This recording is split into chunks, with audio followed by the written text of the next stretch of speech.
Hello, today we are going to start vortex flow, which is a topic more related to geophysical fluid dynamics, but you still see this in the environment, and that is why we are covering this in this course, although this is more relevant to people doing geophysical fluid dynamics, right? And what you see here in these images are different kind of vortex which you might have seen in nature and also in your home. For example, if you take a glass of water and rotate it, it creates a type of vortex flow, and that vortex flow is called force vortex, right? As you can see here in this particular example, because you're forcing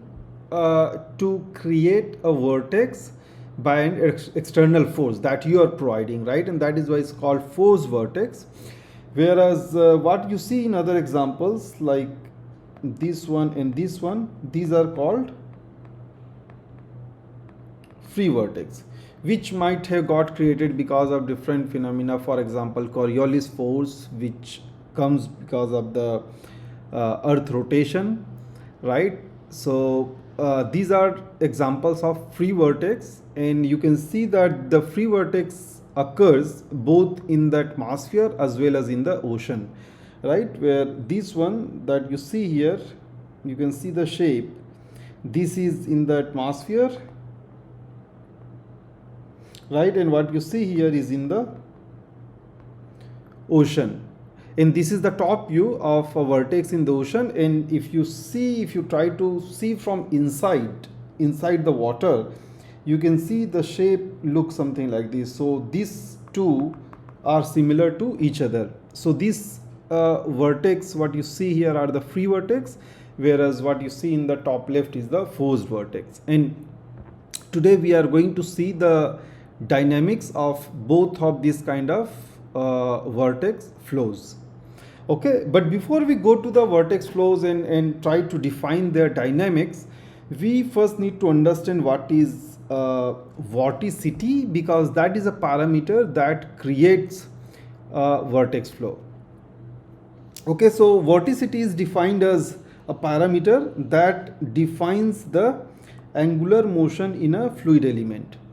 Okay, so that is vorticity. And when it says angular motion, let's consider one small fluid element here. So whether the fluid element that is here, is it rotating within its own axis or not, that particular property is known as or is given by vorticity. Okay, and vorticity is basically is a vector quantity, and it is defined as the curl of the velocity. Vorticity is the curl of the velocity vector. Okay, so if we define, let's say, vorticity as omega, right? This is a vector quantity where I put a bar at the top. This will be defined as times u. Okay, where I think I should put tilde here as well. Okay, so this one is the vorticity, and the u here is the velocity. All right, and this is how vorticity is defined mathematically, and this is basically giving you the curl of the velocity. So this parameter is the curl of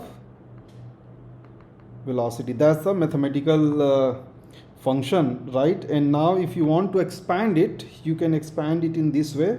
So this is I, j, k, these are different direction of the vector, right? And d by dx, d by dy, d by dz, u, v, w, where u, v, w are the components of the velocity vector u, right?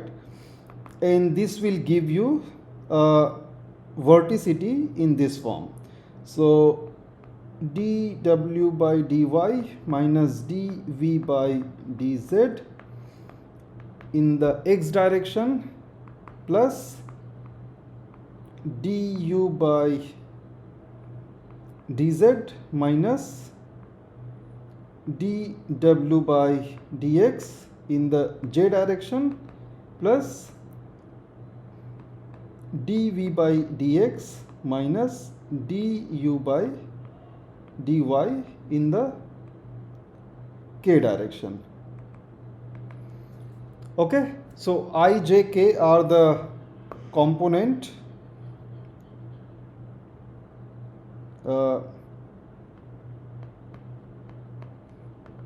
let's say this is your I, this is j, this is k. These are the unit vectors in x, y, z, right? And the velocity that you have in these directions are u, v, w, right? And that will give you the component of vorticity as omega x, omega y, omega z.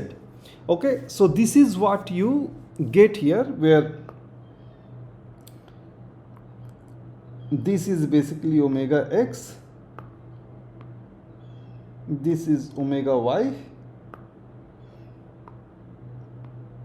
and this is omega z, right? So these are the vorticity in different directions. Okay, and now if you consider this particular image that we are considering, if you have, let's say, this as the z direction, so at this place you can find your omega z by differentiating u and v with respect to y and x respectively. Okay, so that is the vorticity, and it as you can see, it tells you how the velocity is changing in the other direction. So we are, for example, when we try to find omega z, right, this particular parameter, we are trying to differentiate v with x and u with y. All right, so we are trying to find how v changes in x direction, not in y direction, right? And also u changes in y direction. So that gives you the angular component of the fluid element, whether it is rotating within its own angle, own axis or not. Okay, and in this flow that is shown in this figure, we are concerned more about the angular velocity in the z direction, whereas in different kind of flows, obviously it can have different components, not just in z direction, but it can have x and y direction as well. Okay, and now let's discuss a vorticity equation that is many times used to solve vorticity problem, and we can just bring that here. Okay, this is written as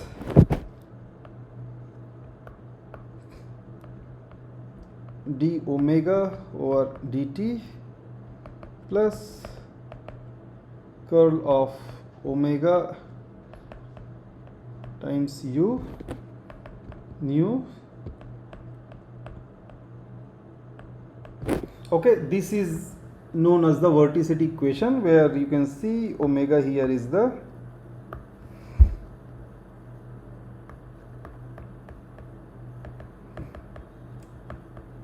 vorticity vector, u is the velocity vector, right?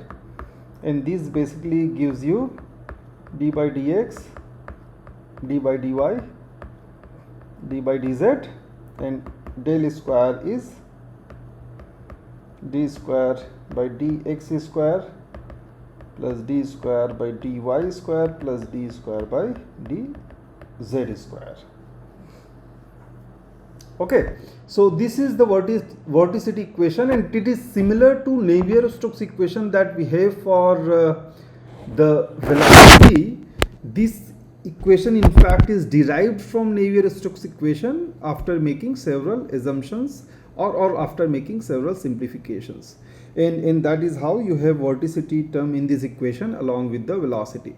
So whenever you are solving for a vorticity problem, you may use this equation with a given boundary and initial condition. However, for our course we don't need this particular equation, but I have listed it here just for your information. Okay, so now we are going to see another property which is related to the vorticity, and this is called circulation. Circulation is defined as the area integral of vorticity, right? And vorticity is something that we just studied. So circulation is usually defined as lambda, and this is omega, and sorry, this is gamma, not lambda, right? I always get confused between these two. So this is large gamma, not a small gamma, right? This one. Okay, so as the definition says, circulation is the area integral of vorticity. So this gamma can be written as omega dA integrated for a closed area, right? So let's say you're trying to define an area. For example, this is the area of your interest. Okay, so this, you want to find the circulation for this area. So you will first have to define a small elements here. Let's say this is your small element that might have omega value 1. There is another element that is this, that might have omega 2. You define another element here which may have omega 3. So you integrate basically this different omega value for this closed area, and once you do the integral, that will give you the circulation, okay, for that given area.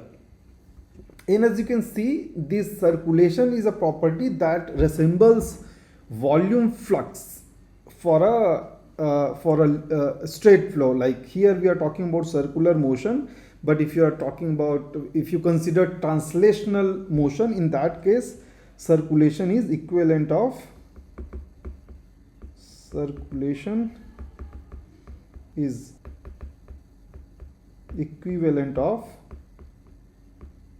volume flux, right? As volume flux Q is given as U times A per unit area. When your velocity is changing with a small area, you integrate it for complete area, that gives you the volume flux, right? Just like that, the circulation you get as the area integral of the vorticity. Okay, and that is why circulation is equivalent to volume flux, where volume flux you define for a translational flow, whereas circulation is for an angular flow. Okay, and circulation is a property that behaves in a particular manner, and that is why there are several theorems to define the property of circulation. And one very popular or important theorem is called Kelvin's circulation theorem. And what it says is, for an inviscid barotropic flow with only conservative body forces, the circulation around a closed curve moving with the fluid remains constant with time. Okay, so if you consider an ideal fluid, for example, which has zero viscosity, and let's say its density depends only on the pressure. So barotropic flow means when density depends only on the pressure but not on any other parameter, like it does not depend on temperature or concentration or anything else, right? And if the forces applied are only conservative body forces. So what are conservative body forces? For example, gravity, spring force. These are called conservative body forces, which depends on the mass of the body, right? Whereas friction or Coriolis force, etc., are type of non-conservative body forces. So if these conditions are satisfied, then circulation around a closed curve must be constant with time. It cannot change, right? And we can actually use this example from here. So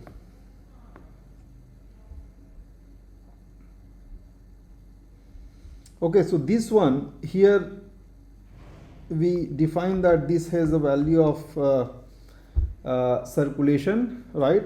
Some particular value, Now this gamma that we have, right, if this fluid that is moving is inviscid, although we know that water is not inviscid, it has viscosity, but if it is inviscid or if density is not dependent on any other parameter except pressure and forces are only the conservative body forces, then the circulation that you have here in gamma should be equal to constant in time, it will not change, right?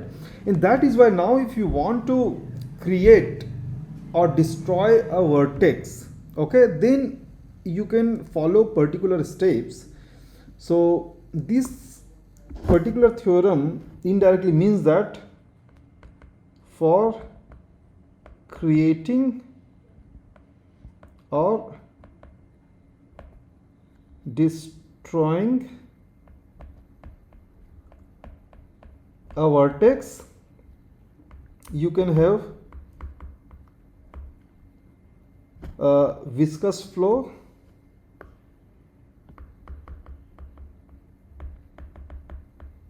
right? If fluid is viscous and if there is velocity gradient, in that case the vertex that is there, either you can create a new vertex or you can destroy the vertex that is already there, right? So especially you might assume or you might recall that in this kind of vertex like this one what you see here, this moves freely, but the moment it goes and hits a solid body or let's say a large building, then it creates some sort of viscous flow, right? Because it hits the solid body and now there is a immediately a frictional flow between this and the solid body, between the buildings and this, right? And when there is this frictional flow, it destroys this vertex, right? So viscous flow is something that destroys or creates a vertex. That is one criteria. Second criteria is, let's say, non-barotropic flow, when density is not just a function of pressure, okay, it may depend on temperature and concentration, etc. Okay, so that is the definition of barotropic flow, where density depends only on the pressure. But for a non-barotropic flow, density can depend on concentration, temperature, and other parameters as well, right? So again, if you want to create or destroy a vertex, right, or stop the vertex, you can consider that density is not dependent only on the pressure. And to understand this, let's consider one example. We have a box here, okay, and we fill it with two different type of fluid. Let's say here it's rho 1, here is rho 2, where rho 2 let's assume is greater than rho 1, okay. And now there is this barrier, okay, this side is gravity. So now if you remove this barrier that you have, what will happen after some time is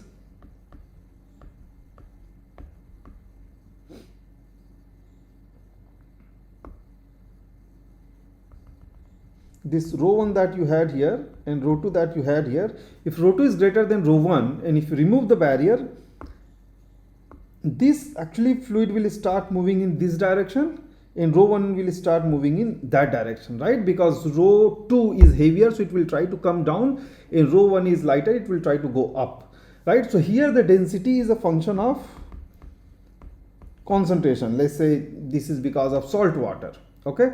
So in that case, now it's creating a sort of angular motion and slowly it will convert into a vortex flow, okay. So this is another condition. If you have non-barotropic flow, you may create a vortex flow, or there will be a change of circulation, and that circulation is something that is responsible for creating a vortex flow, right? And then there is third criteria, that is the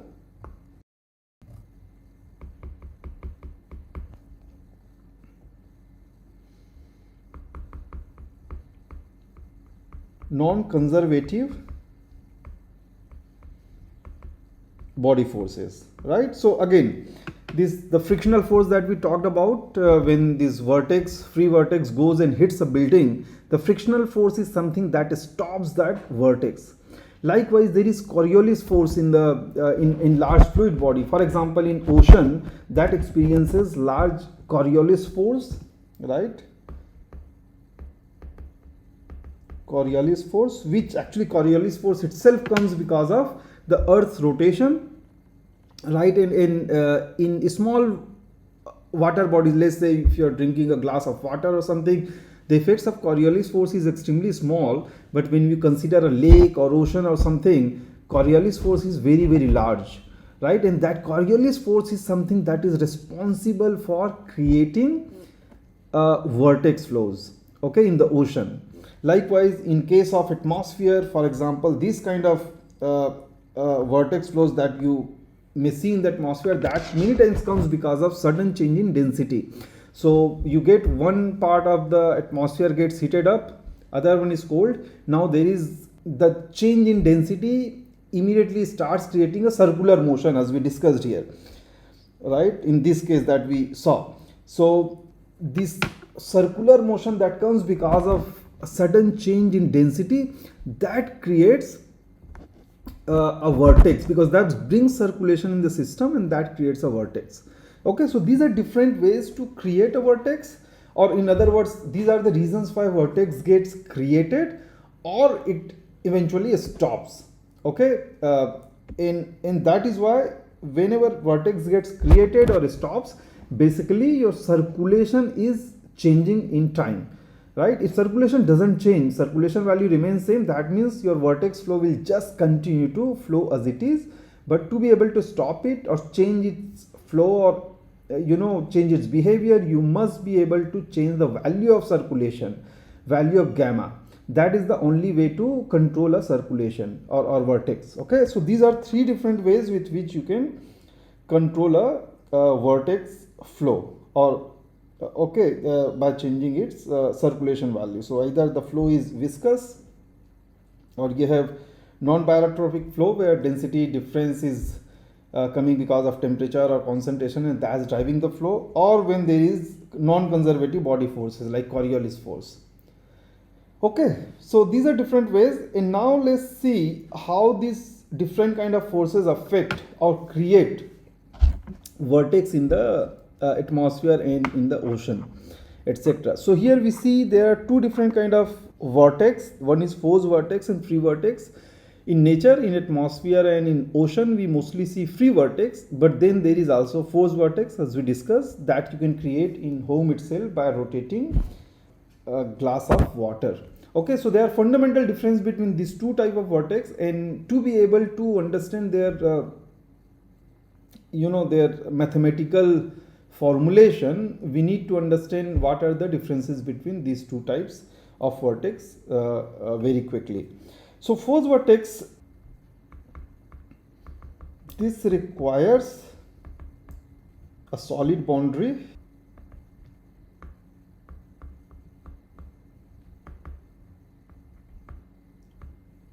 to form. Okay, so force vortex cannot be formed without having a solid boundary. So it forms only within a solid boundary. And what you see here in this example, this is the shape you get, right, when you rotate a glass of water.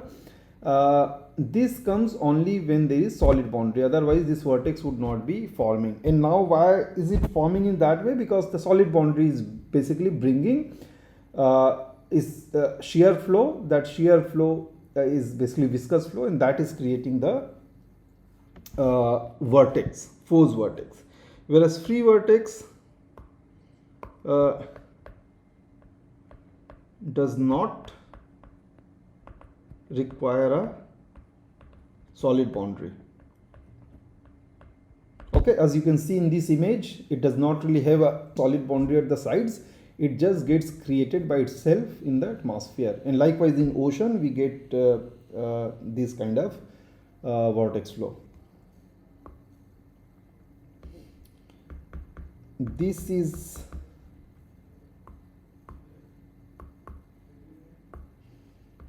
a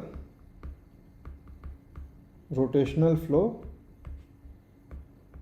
with fluid elements having vorticity. Okay, so omega is not equal to 0. So in case of force vortex, the vorticity value at each point is not 0, it has some positive value, and that creates a circulation. Okay, so basically this gamma is, as we described, is integral of omega times dA, and that is multiplied, that is integrated over area A.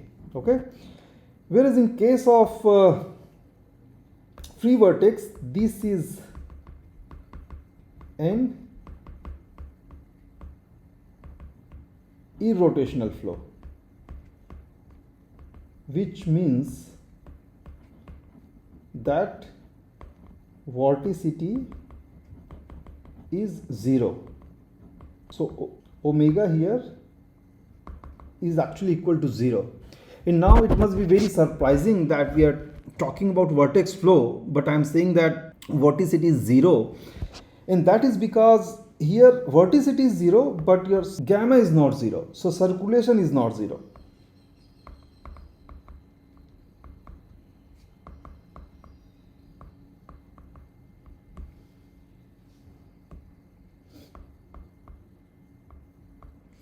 Because it is concentrated at R equal to 0, or yeah, let's simply write at R equal to 0, which we'll see in much greater detail. So for now it might look very confusing that we say vorticity is 0 but circulation is not 0, but while deriving the solution for it, we will see how it actually works.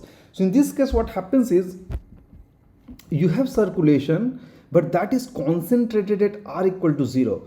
So vorticity is only at R equal to 0, and that is creating all the circulation, and anywhere in the fluid flow, circulation is vorticity is 0. Everywhere else vorticity is 0 except at R equal to 0, and that R equal to 0 you have a positive value for vorticity, and that creates the circulation.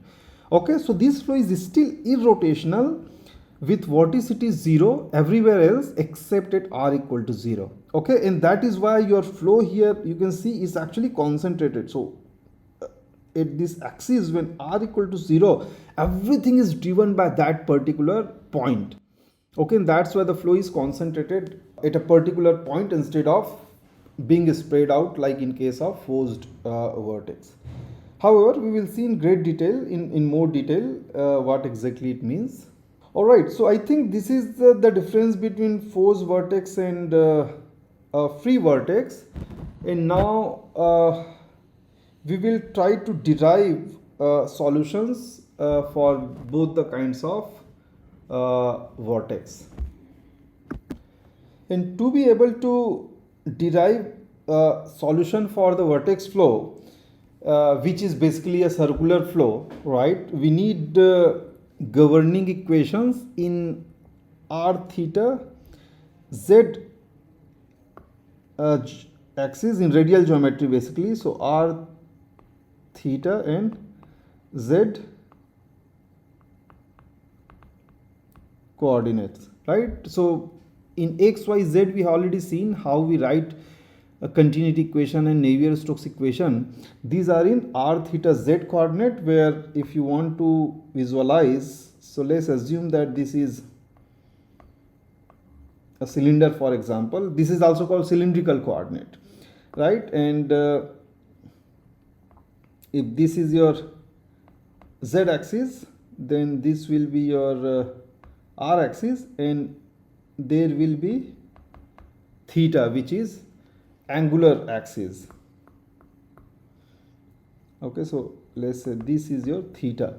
So you have z, that is the axial axis, that is vertically up or down, or towards the axis of the flow. Then R is the radial axis, which is basically normal to the axial axis, and then theta is the angular direction.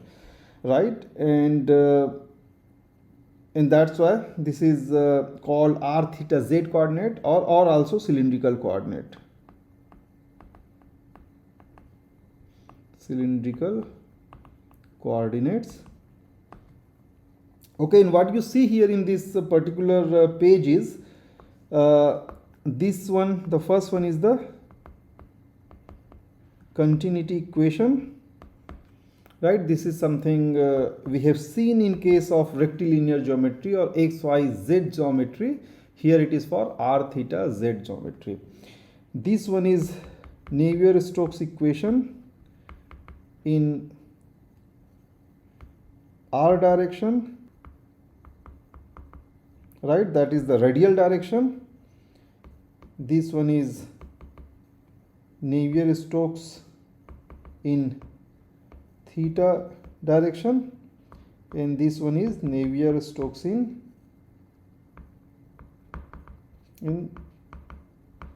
z direction. Okay, where r is the